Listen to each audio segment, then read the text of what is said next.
अभी तक तो लोग यही जान रहे थे कि ईडी और सीबीआई के माध्यम से विपक्ष के नेताओं को परेशान किया जा रहा था, लेकिन अब दिख रहा है कि विपक्ष के नेताओं को केवल परेशान नहीं किया गया, बल्कि उसी ईडी और सीबीआई से तमाम कंपनियों से अरबों रुपए फिरौती ले लिए गए। कोई कंपनी इस तरह की है, उसका टोटल मुनाफा 2 करोड़ का है और वो 200 करोड़ रुपए चंदा भाजपा को दे रही है।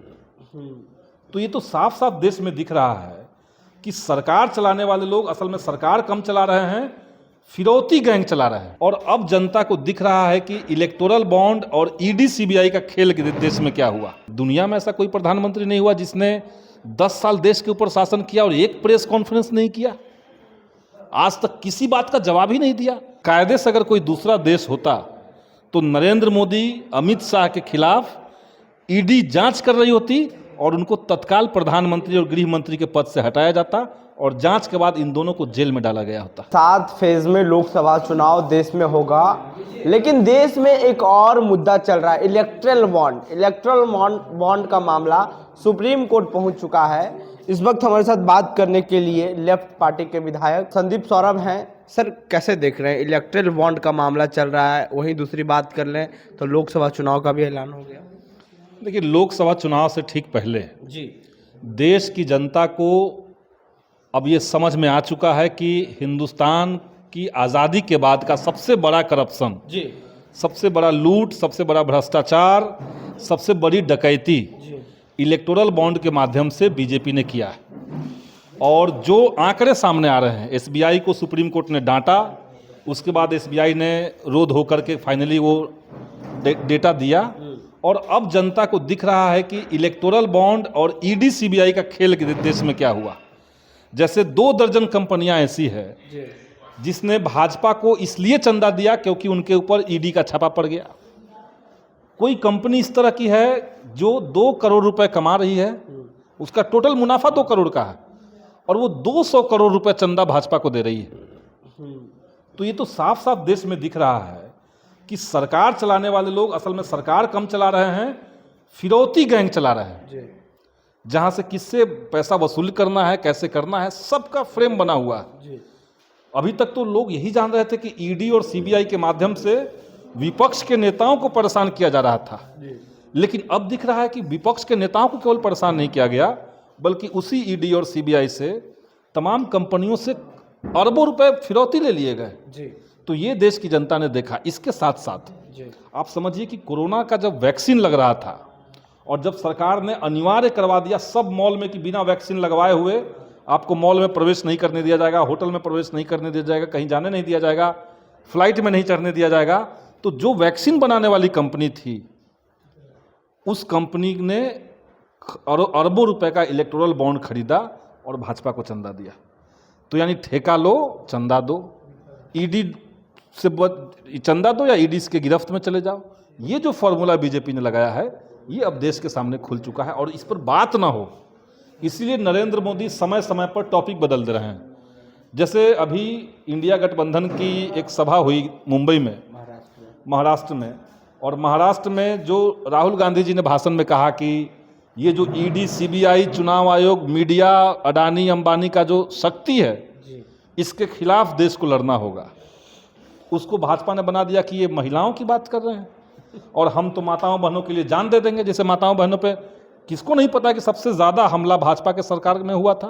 तो इसलिए भाजपा हर तरफ से घिर चुकी है, इनका विदाई तय है और बिहार इसकी आगाज़ करेगा, बिहार इसकी शुरुआत करेगा, हम लोग आश्वस्त हैं। लेकिन मोदी जी बोले थे कि काला धन लाएंगे, तो क्या लग रहा है इलेक्टोरल बॉन्ड के माध्यम से काला धन आ रहा है? इलेक्टोरल बॉन्ड के माध्यम से जो काले धन थे, आपको हमने कहा ना कि 2 करोड़ कमाने वाली कोई कंपनी अगर 200 करोड़ चंदा दे रही है, या जो फर्जी कंपनियां बना करके चंदा दिया गया, ये पैसा क्या है? क्या ये पैसा हवाला का नहीं है? और अगर हवाला का पैसा ट्रांसफ़र कराना, अगर कोई बेनामी पैसा ट्रांसफ़र कराना अवैध है, जिसके लिए ईडी कंपनी बनी, ईडी एजेंसी बनी हुई है, तो आप तो यहाँ तो खुलेआम दिख रहा है लोगों को।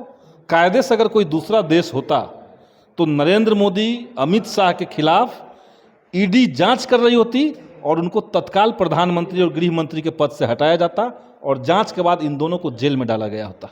दूसरा देश होता या दूसरा समय होता तो, लेकिन यहाँ तो ऐसा समय है, ऐसी सरकार है जहाँ पे कोई केंद्रीय एजेंसी स्वतंत्र तरीके से काम नहीं कर रही है। वो चाहे सीबीआई हो, ईडी हो, आईटी हो, कोई स्वतंत्र तरीके से काम नहीं कर रही है। आप समझिए कि देश में सबसे विश्वसनीय बैंक जहाँ करोड़ों लोगों का अकाउंट चलता है, उस एसबीआई ने जाकर के सुप्रीम कोर्ट में झूठ बोलना शुरू कर दिया। 120 दिन का मोहलत मांगा है। 120 दिन का मोहलत किस लिए चाहिए था? जबकि डिजिटल इंडिया हो चुका है। जब डंडा पड़ा तो कैसे एक दिन में दे दिए? डंडा जब चला तो एक दिन में आप कैसे दे दिए जी? और फिर डंडा चला, आपने बॉन्ड नंबर छिपा लिया, अब 21 तारीख तक उनको डेट दिया गया है, 21 तारीख तक वो दे देंगे। तो समझिए कि भाजपा सरकार देश के लिए कितना हानिकारक है कि इसने देश के सबसे विश्वसनीय, सबसे बड़े बैंक को भी अपने गिरफ्त में ले लिया और उसका भी अपमान करवाया, बैंक का भी अपमान हुआ। जो ग्राहक हैं, जो जनता है, उसका एसबीआई के ऊपर भी यकीन कम हुआ। हम लास्ट सवाल कर लेते हैं। भाजपा लगातार कर रही है कि इस बार 400 पार और मोदी फिर से बाजी मार लेंगे, तीसरी बार प्रधानमंत्री बन जाएंगे। देखिए, भाजपा को कहना है इसलिए कह रही है, कहने में तो कोई टैक्स लगता नहीं है। अब आप समझिए ना कि जब पिछली बार भाजपा 303 पे थी और अब इस बार चुनाव आया है, इस चुनाव से पहले भाजपा का जो सबसे माने मीडिया के माध्यम से और जैसे तैसे जो भाजपा ने एक इमेज बना के रखा था कि हम करप्शन नहीं करते हैं, अब इलेक्टोरल बॉन्ड के आ जाने से वो भी मामला खत्म हो गया। अब सबको पता चल गया कि सबसे बड़ी लुटेरी पार्टी भाजपा है। आपको बिहार में सीटें बढ़नी नहीं है बल्कि घटनी है, बुरी तरीके से घटनी है। झारखंड में आपको घटना है, बंगाल में घटना है, महाराष्ट्र में घटना है, उत्तर प्रदेश में घटना है, मध्य प्रदेश में घटना है, और बाकी जो इलाके हैं आपके गुजरात और महाराष्ट्र, गुजरात और हिमाचल और बाकी जगह, वहाँ जो हैं वो मैक्सिमम है, तो वहाँ बढ़ना है नहीं, वहाँ भी घटना है। तो खेला इस जगह जब घट ही रहे तो आप 303 से 400 कैसे चल जाएंगे? खेला कर देंगे आप लोग। खेला करना क्या है इसमें? तो जनता ने तय कर लिया कि इसकी विदाई तय। एक प्रधानमंत्री, दुनिया में ऐसा कोई प्रधानमंत्री नहीं हुआ जिसने 10 साल देश के ऊपर शासन किया और एक प्रेस कॉन्फ्रेंस नहीं किया, आज तक किसी बात का जवाब ही नहीं दिया। अभी इलेक्टोरल बॉन्ड पे बात चल रहा है, जनता को लग रहा है कि भाई हमारे देश का प्रधानमंत्री इस पे अपना बात कह दे। आप कह दीजिए कि आपने नहीं कुछ गड़बड़ किया है। बिहार में नीतीश कुमार की पार्टी भी 10 करोड़ लिए हैं। अब वो क्या किया? अच्छा, वो ये भी कह रहे हैं कि हमको किसी ने आकर के दे दिया। माने 10 करोड़ रुपए का कोई वैल्यू नहीं है। एक ऐसे राज्य में जहाँ पे 34% आबादी जो है, जो परिवार है, वो 6000 से कम में गुजारा कर रहा है, वैसे जगह पर जाकर के आप कह रहे हैं कि 10 करोड़ को जाकर के हमें दे दिया और हमें पता ही नहीं है और हमने ले लिया। तो इस बार बदलाव होगा निश्चित तौर से। जनता का जो आक्रोश है वो दिखेगा चुनाव में। बिहार सबको चौंकाएगा। हाँ। और कोई किसी भी परिवर्तन की शुरुआत बिहार से होती है। बिहार इस बार संदेश दे देगा। उड़ती चिड़िया को हल्दी लगेगी। बिल्कुल, शुक्रिया। तो हमारे साथ बात कर रहे थे संदीप सौरभ, लेफ्ट पार्टी से विधायक हैं, और इन्होंने साफ कर दिया कि इस बार जो देश की जनता है वो बदलाव के मूड में है। जिस तरह से देश में माहौल बना हुआ है इलेक्ट्रल बॉन्ड को लेकर, प्रधानमंत्री मोदी इस पर बोलना चाहिए, इनका ऐसा कहना है। बहरहाल आगे क्या कुछ होगा वो आपको हम अपडेट देंगे। हमारी बातचीत में आपकी क्या प्रतिक्रिया हो नीचे कमेंट बॉक्स में दें। फेसबुक पर देख रहे वीडियो को शेयर कर लें, यूट्यूब पे देख रहे हैं हम चैनल को सब्सक्राइब कर लें। बहुत बहुत धन्यवाद।